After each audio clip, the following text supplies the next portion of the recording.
Guys, ഇന്ന് ഞങ്ങളുടെ കാവേരി മീനപുരം മഹോത്സവമായിരുന്നു. അപ്പോൾ ദീപകാഴ്ചകളൊക്കെ ഉണ്ടായിരുന്നു. അപ്പോൾ ഞാനും ഇങ്ങനെ നോക്കി നല്ല ഭംഗിയൊക്കെ ഉണ്ടായിരുന്നു. അപ്പോൾ ഞാൻ കത്തിക്കണ വേണ്ടെന്ന് ഇങ്ങനെ തീരുമാനിച്ചിരിക്കുകയാണ്. അപ്പോൾ അമ്പലമല്ലേ, എല്ലാവരും കത്തിക്കണമല്ലോ, അപ്പോൾ ഞാനും കത്തിച്ചേക്കാന്ന് വിചാരിച്ച്.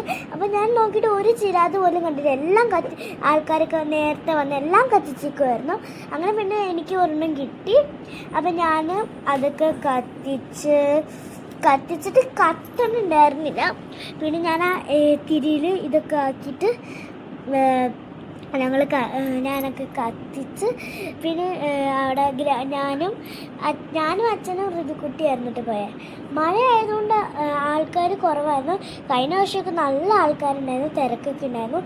അപ്പോൾ ഇങ്ങനെ എനിക്ക് ഈ വെട്ടമൊക്കെ കണ്ടിട്ട് കൊതിയായിട്ടുള്ളായിരുന്നു. നല്ല ഭംഗിയുണ്ടായിരുന്നു. നിങ്ങൾ ആ നോക്കിക്കുക, ചിരാതൊക്കെ കത്തിച്ച് വെച്ച് ആ വെട്ടമൊക്കെ ഇതൊക്കെ വ്യൂ ആസ്വദിക്കാൻ. അല്ലെങ്കിൽ അമ്പലത്തിൽ പോയൊരു പ്രത്യേക വ്യൂ ആണ് കേട്ടോ. അപ്പോൾ തിരക്ക് കുറവായതുകൊണ്ട് തന്നെ പെട്ടെന്ന് എല്ലാം ചെയ്തു തന്നു. പിന്നെ കഥനയൊക്കെ അവിടെ കത്തിച്ചുകൊണ്ടിരിക്കുന്നുണ്ടായിരുന്നു. അപ്പോൾ ഞങ്ങൾ ഈ ഒരു അങ്കിള് അച്ഛൻ്റെ ഫ്രണ്ടാട്ടോ. അപ്പോൾ ഞങ്ങൾ അവിടെ ലൈറ്റൊക്കെ കണ്ട് പിന്നെ കഥന ഉണ്ടാക്കണ പോലത്തേക്ക് ഒരു ഇതൊക്കെ കണ്ട് പിന്നെ ഞാനും അച്ഛനും ആ അച്ഛൻ്റെ ഫ്രണ്ട്സും ഒക്കെ നന്നായിട്ട് സംസാരിച്ച് പിന്നെ കഥനൊക്കെ കണ്ട് ലൈറ്റ്സൊക്കെ കണ്ട് പിന്നെ ഇത് അച്ഛൻ്റെ ഫ്രണ്ടാട്ടോ ഈ കത്തിക്കണത്.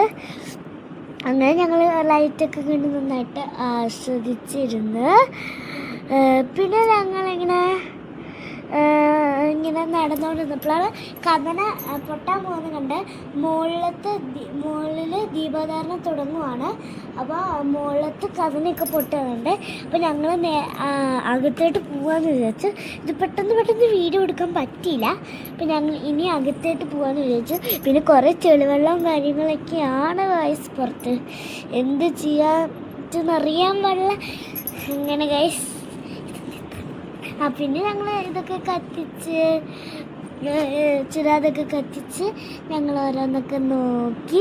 പിന്നെ ഋതുക്കുട്ടനും അച്ഛനും കൂടി ഇതൊക്കെ കത്തിച്ച് ഞങ്ങളൊരു ഫോട്ടോ ഒക്കെ എടുത്തിട്ട് പിന്നെ ഞങ്ങൾ അവിടെ ആ ചിരാതൊക്കെ കത്തിച്ച് വെച്ചിരിക്കണം ഒരു ഫോട്ടോ കൂടി എടുത്തിട്ട് പിന്നെ ഞങ്ങൾ പ്രാർത്ഥിച്ച് ഒരു ഫോട്ടോയും കൂടി എടുത്ത് പിന്നെ അതേ ഗൈസ് ഈ ഒരു ഗ്രൗണ്ടിൽ കണ്ടു എന്ത് ഭംഗിയാന്നൊക്കെ. എനിക്കിതൊക്കെ കണ്ടിട്ട് എന്ത് ഭംഗിയാന്നൊക്കെ ഗൈസ്. പിന്നെ ഞങ്ങൾ അവിടെ കയറി അവിടെ മുകളിൽ സ്റ്റെപ്പ് കയറി പോകുന്ന ഒരു ഇതുണ്ട്. ഞാനവിടെ പോയിട്ടൊന്ന് വെറുതെ ഒന്ന് പോകാമെന്ന് വിചാരിച്ചാൽ അങ്ങനെ ഞങ്ങൾ അതൊക്കെ കണ്ട് പിന്നെ ഞങ്ങൾ തൊഴുത്. അപ്പോൾ പിന്നെ ഞങ്ങൾ കുറച്ച് നേരമൊക്കെ അവിടെ നിന്നിട്ടോ. അപ്പോൾ നല്ല ഭംഗിയുള്ള നന്നായിട്ട് ശിവലിംഗത്തിൻ്റെ ഇതിന് പൂക്കളത്തിൻ്റെ ഒക്കെ പോലെ ചിരാത് കത്തിച്ച് ഓരോന്നായിട്ട് വെച്ചിട്ടുണ്ടായിരുന്നു. അപ്പോൾ അതൊക്കെ കണ്ട് ഞങ്ങളിങ്ങനെ ആസ്വദിച്ചു. അപ്പോൾ എൻ്റെ സ്കൂളൊക്കെ അടിച്ചിട്ടുണ്ട്. നിങ്ങളുടെ സ്കൂൾ അടിച്ചെങ്കിൽ കമൻറ്റ് ചെയ്യണേ. അങ്ങനെ അതൊക്കെ കണ്ട് അപ്പോൾ അത് കഥന പൊട്ടി ഗൈസ്. കഥന പൊട്ടിയപ്പോൾ എനിക്ക് ആദ്യം പേടിയൊന്നും ആയില്ല. ആദ്യം ചെറിയൊരു സൗണ്ടിലാണ് പൊട്ടിയത്. അങ്ങനെ ഞങ്ങളതൊക്കെ കണ്ട് നിന്ന് കഴിഞ്ഞപ്പോൾ കഥനയൊക്കെ നല്ല സൗണ്ടിൽ പൊട്ടാൻ തുടങ്ങി. നല്ല സൗണ്ട് എന്ന് വെച്ചാൽ അവിടെ ദൂരത്ത് തന്നെ നല്ല സൗണ്ടിൽ പൊട്ടാൻ തുടങ്ങി.